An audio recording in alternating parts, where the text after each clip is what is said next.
يا صباح الفل والهنا على عيونكم، يا صباح كل حاجه حلوه. ازيكم حبايب قلبي؟ عاملين ايه؟ يا رب دايما تكونوا بخير. قبل ما نبدا في اي حاجه نصلي على الرسول عليه افضل الصلاه والسلام. لو اول بقى مره تشوفيني يا ريت تشتركي في القناه وتفعلي زر الجرس عشان يوصلك كل جديد انا بنزله. يلا كده عايزاكم تشجعوني وحطوا لايك يلا، وتعالوا نشوف مشتريات النهارده والميزانيه عامله ايه وجبنا بايه وايه اللي ممكن نجيبه وايه اللي ممكن نستغنى عنه في الايام اللي احنا فيها دي. يلا توكلنا على الله. اول حاجه هبدا بيها وهي الكوسه والكيلو. اللهم صل على سيدنا محمد. ثانيه واحده. الكوسه والكيلو وربع ب 15. الكيلو وربع ب 15. الكوسه الحلوه الجميله دي القطقوطه دي الكيلو ونص، الكيلو وربع ب 15 جنيه. طبعا انت حسب عدد الاسره عندك، تجيبي كيلو وربع، تجيبي كيلو ونص، تجيبي نص كيلو، تبع مشي دنيتك، تبع البيت عندك بياكل ايه وما بياكلش ايه. دول كيلو وربع تمام من الكوسه. الكيلو وربع ب 15. تعالوا بقى نروح للبتنجان وما ادركنا البتنجان. البتنجان يا جماعه شايف نفسه اليومين دول. البتنجان الكيلو ب 15 جنيه. الكيلو ب 15 جنيه. وعايزه اقول لكم يعني السوق النهارده كان فيه يعني كذا حد بس اللي معاه بتنجان، مش عارفه ليه. طب 15، قعدت اقول للراجل تديني الكيلو وربع، ما رضيش خالص، قال لي الكيلو ب 15 جنيه. فجبت الكيلو ب 15 مع الكيلو وربع كوسه. ممكن بقى انت تعمليهم محشي مع بعض، ممكن تقسميهم تبع اسرتك انت فيها ايه. طبعا الميزانيه دي هقول لكم كلفاني قد ايه وجبت ايه وما جبتش ايه. خلينا في حاجه المحشي كلها مره واحده. يلا جبت ايه؟ جبت خضار محشي. لو وصلت معايا بالله عليكي لحد هنا اوعي تنسي تحط اللايك كده، وفي اشتراك جنبك كده اشتركي فيه. جبت خضار محشي والربطتين دول كانوا عاملين 10 جنيه. ماشي، الربطتين دول كانوا عاملين 10 جنيه. اسفين يا جماعه على صوت الضحيه. وورق العنب ده كان الربع كيلو ب 20 جنيه. ورق العنب ده كان الربع كيلو ب 20 جنيه. والراجل قاعد يقول لي ده احلى حاجه في السوق ومش عارفه ايه وكده. فهنا جبت ربع كيلو ورق عنب، ربطتين من الخضار والكوسه والبتنجان. الميزانيه دي يا ساره ميزانيه قد ايه؟ قولي يا ساره. الميزانيه دي يا جماعه ميزانيه 600 جنيه. والله العظيم ميزانيه 600 جنيه، ومنها فرخه ومنها زيت ومنها اللهم صل على النبي كل اكل الاسبوع. ميزانيه 600 جنيه، واحسبي ورايا هتلاقي حسابي مظبوط بالظبط. جبت الخيار ده كان الكيلو ب 10 جنيه. الخيار ده كان الكيلو ب 10 جنيه. جبت كيلو ونص ب 15 وكان حلو وبلدي كده وحلو. جبت كيلو ونص ب 15 يمشوني الاسبوع. طبعا انتوا زي ما انتوا عارفين احنا عندنا هنا السوق بالاسبوع، فبجيب حاجتي كلها بالاسبوع. غير بقى النواشف، يعني في حاجات بجيبها برضو بره الاسبوع وكده.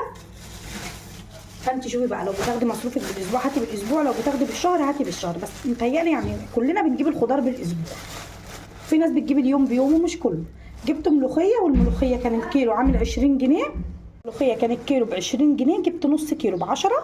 حلوه وهنقطفها كده ونشيل الوحش منها وهتبقى جميله ان شاء الله. ربنا يا رب يحفظها، ربنا يا رب يحفظها من الزوال يا رب، اللهم امين. يديمها علينا نعمه ويحفظها من الزوال يا رب، اللهم امين. هنا كده جبنا الملوخيه زي ما قلت لكم، وكده حاجه المحشي يعتبر كلها. يوم بقى نعمل محشي، يوم نعمل ملوخيه، يوم نمشيها. وهنا جبنا ايه بقى؟ انا بسميها عمود البيت صراحه، وهي البطاطس. جبت بطاطس، والبطاطس ديت كان الكيلو ب 10. من هنا لهنا يعني جبناها الكيلو وربع ب 10. تمام. فقولوا لي بقى في الكومنتات بالله عليكم الاسعار عندكم زي عندنا ولا احنا مختلفين ولا ايه؟ بصوا جبتها دي الكيلو وربع ب 10. تمام. دي من راجل يعني جبت ال2 كيلو. تمام. جبت 2 كيلو من دي، وجبت دي عشان بس اقول لكم لفوا في السوق ما تعملوش زي تجيبوا من واحد وخلاص. جبت دي وجبت دي كيلو ونص ب 10. شفتوا بقى انا شاطره ازاي؟ اهي نفس الثانيه بالظبط، لا تقل عنها حاجه ويمكن احسن. بس بعد ما لفيت بقى شويه صراحه جبتها الكيلو ونص ب 10. فجبت 6 كيلو. دول 4 ودول اسفه دول 2، يبقى 4 و2 يبقى 6 كيلو. 6 كيلو هيمشوني الاسبوع وهيفيدوا. ودي كيلو ونص ب 10 والثانيه كيلو وربع ب 10. لمي بيتك بالخير كده ويخش عليك يا رب العيد كده وانت فرحانه ومش زعلانه ابدا كده. واللي تحط اللايك وتشتركي في القناه ربنا يكبر قلبك يا رب، واللي ربنا مش رازقها بالذريه الصالحه يرزقها يا رب، ويعوضكم خير يا بنات عن كل حاجه حصلت لكم في دنيتكم يا رب، اللهم امين. بحبكم في الله احلى اخوات. لو تعرفوا بصوا لما والله ما بتكلم معاكم كده بحس ان انا بتكلم مع اخواتي وحبايبي، الناس كده اللي بتحب تسمعني. جبت بقى البصل، والبصل كان الكيلو ب10، فجبت كيلو. ليه؟ لان انا عندي في التربو من الاسبوع اللي فات عندي زي برضو زي كيلو، فكيلو على اللي موجود هنا ان شاء الله يمشيني الاسبوع ويفيد كمان باذن الله. طيب جبت ايه تاني؟ في عربيه بقى بتعدي فاجيب منها مثلا 2 كيلو ولا حاجه. فيعني البصل صراحه ما بيخلصش من عندي الحمد لله. ربنا يا رب يديمها علينا نعمه ويحفظها من الزوال يا رب. جبت ليمون، والليمون كان الربع كيلو عامل 15 جنيه. اللهم صل على سيدنا محمد. جبت ربع كيلو، حلو قوي الربع كيلو. وانا عندي برضو كام ليمونه في التلاجة استني، كام ليمونه في التلاجة هيمشوا الدنيا. جبت ربع كيلو ب15 جنيه. ان شاء الله يكفوا ويفيد باذن الله. طيب جبت ايه تاني؟ اقول لكم جبت ايه تاني. والله يا ولاد ما هخبي عليكم اي حاجه. تعالوا بقى اقول لكم الحاجات الرفاهيه اللي الناس هنا بتستناها يعتبر من اسبوع لاسبوع. استنوا اعدله بس كده. دي هريسه او بسيمه او زي ما بتسموها، بتتباع هنا في السوق على عربيات. فدي هنا عايزه اقول لكم ان ديت يعني بصوا من التراث زي ما بيقولوا. لازم هريسه، يعني ما فيش اي كلام، لازم هريسه من السوق. وبقى الطبق ب10 الطبق ب5 زي ما تحبي. فهنا بنجيب بقى لكل واحد على عدد الافراد، كل واحد كام ليمونه في التلاجة هيمشوا الدنيا. جبت ربع كيلو ب15 جنيه. ان شاء الله يكفوا ويفيد باذن الله. طيب جبت ايه تاني؟ اقول لكم جبت ايه تاني. والله يا ولاد ما هخبي عليكم اي حاجه. تعالوا بقى اقول لكم الحاجات الرفاهيه اللي الناس هنا بتستناها يعتبر من اسبوع لاسبوع. استنوا اعدله بس كده.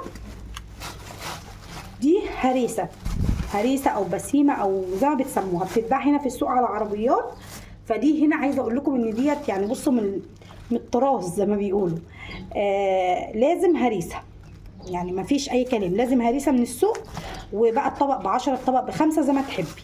فهنا بنجيب بقى لكل واحد على عدد الافراد، كل واحد. فهنا بنجيب على كل واحد طبق، لكل واحد طبق يعني. كل واحد بيجيب عليه ايه؟ بنجيب له طبق. اسفه يا جماعه على صوتي، واخده برده. وجبت هنا كيلو الا ربع من المكرونه، كيلو الا ربع من المكرونه القلم. زي ما تحبي بقى، انت عايزه تجيبي قلم تجيبي بتحمير، تجيبي اللي تجيبيه انت حره. جبتها برضو دي هعملها في يوم. لو هعمل صينيه مكرونه بالبشاميل كبيره هجيب كيس عليها. لو هعملها صغيره كفايه كيلو الا ربع هيكفي ويفيد ان شاء الله. جبت ب5 جنيه سلك ناعم، ب5 جنيه سلك ناعم. بحب السلك الناعم قوي في الغسيل. تمام. يلا هنا جبنا ايه؟ جبنا خضار الاسبوع ولا ما جبناش؟ قولي انت بقى. وجبنا ايه؟ دي الفرخه هي بنات لسه هنضفها. ما بحبش انضف في السوق اهي. بصوا عشان بس ما افتحلهاش كوش بريشها. دي الفرخه ودي لسه هنضفها هنا واحط لها ميه يعني وانضفها، علشان ما بنحبش ننضف في السوق صراحه. طيب جبت ايه تاني؟ جبت ال3 لفات دول، والثلاث لفات دول ب10 جنيه. حلوين وبيحافظوا على الصابون. انا حاسه ان احنا هنا بنشرب الصابون شرب والله يا بنات، مش عارفه انتوا زيي ولا ايه. فازازه البريل نفسها التقيله دي ما بتقعدش معايا 3 ايام. فجبت ال3 دول، والثلاثه كانوا عاملين 10 جنيه. حسيت سعرهم حلو يعني مش غاليين قوي، جبتهم.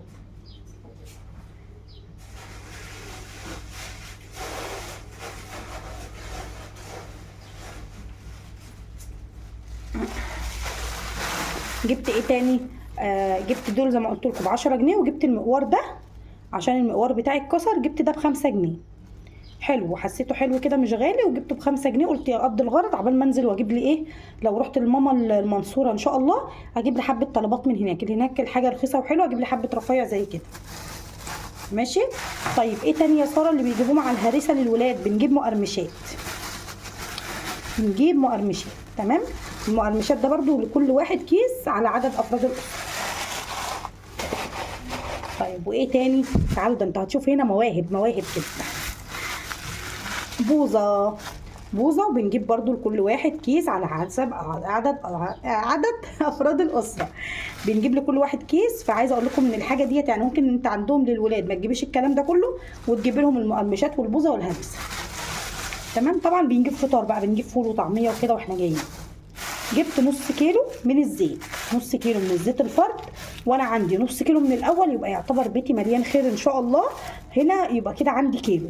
هفضي النص اللي موجود في الطاسه واطبخ منه، واسيب دوت برده ايه افضيه في ازازه. في ناس بتحب الزيت الفرد وفي ناس بتحب الزيت الازايز. انا بجيب الزيت الفرد يا جماعه للقليه، وعندي صفيحه سمنه جنه ماما كانت جايبها لي الله يبارك في عمرها يا رب، فبطبخ منها الاكل. في ناس بتفضل الزيت الفرد وفي ناس ما بتفضلوش. انا بحس ان هو للقليه حلو، يعني احنا لو بصينا للاكلات اللي بنجيبها من بره كلها زيت فرد. رد عليا وتقول لي يا ساره يعني هو الميزانيه دي كلها ب 600 جنيه؟ اه والله يا جماعه ب 600 جنيه. الفرخه ب 200 جنيه 2 كيلو، الكيلو ب 100. فرخه بيضه اللهم صل على سيدنا محمد 2 كيلو ب 200 جنيه، والطلبات دي كلها ب 400 جنيه. تمام. طيب انا بقى بجيب الحاجات التانية لوحدها ازاي؟ يعني دي كده الخضار بتاع الاسبوع بالفرخه 600 جنيه. طبعا ما فيش سمك ما فيش فاكهه. طبعا لو هتجيبي سمك وهتجيبي فاكهه، هتجيبي سمك وهتجيبي فاكهه وهتجيبي زيت وهتجيبي قصدي سكر وهتجيبي النواشف اللي هي الفاصوليا العدس الشعريه كل الكلام الحلو ده، هتعوزي 1000 جنيه. فالخضار والفرخه 500 جنيه، فاكهه ورز وسكر. انا عندي رز في البيت، يعني احنا عندنا بنشتري اللي هي الضريبه دي او نص الضريبه، بيبقى عندي رز في البيت. طيب جبت ايه خارج بقى ال 600 جنيه؟ جبت سكر، كيس سكر ب 35 جنيه، سكر كيلو كامل ب 35 جنيه. جبت ايه تاني؟ ده كده خارج ال 600 جنيه. جبت ايه تاني؟ جبت حلاوه البوادي دي، ودي كانت عامله 170 جنيه. جبتها ب 170 جنيه. تمام. الحاجات دي داخل خارج ال 600 جنيه. تمام. طيب اللهم صل على سيدنا محمد. زي ما قلت لك لو في حاجات تانية اللي هي النواشف ملتزمات البيت ممكن تزودي 500 كمان، يبقى 1000 جنيه. بس ال 1000 جنيه طبعا هتجيبي بيهم اللي هم طلبات الاسبوع، اللي هو طلبات الشهر، هيبقى داخل فيهم سكر زيت الحاجات دي. ربنا يا رب يحفظها علينا ويسترها يا رب معاكم كده يا رب، وتجيبوا كل اللي نفسكم فيه ان شاء الله. واللي ما تقدريش تجيبي الشهر ده تجيبي الشهر الجاي، وحاولي ان انت توفري وتمشي بيتك على قد دنيتك. وان شاء الله اشوفكم في فيديو جديد على خير. يا رب اكون خفيفه على قلبكم، بحبكم في الله. احلى اخوات في الدنيا. اوعي وانت نازله كده وماشيه كده ترد وراكي الباب تحط اللايك. مع الف سلامه واشوفكم على خير ان شاء الله. ودول برده خارج ال 600 جنيه. ده رز بسمتي النص كيلو عامل 50. النص كيلو عامل 50، جبت له نص كفايه. ودوت ربع كيلو فاصوليا، مش عارفه الكيس محطوط عليه ايه. ربع كيلو، لا مش ربع كيلو يا بنات، ده ب 25 جنيه فاصوليا، لان الربع كيلو ما بيكفيش. ده ربع فاصوليا. بصوا بقى ربع اللوبيا اهو، ده برده ربع لوبيا، وده برده خارج ميزانيه ال 600 جنيه. يعني ممكن تلمي الدنيا كلها ب 700 جنيه.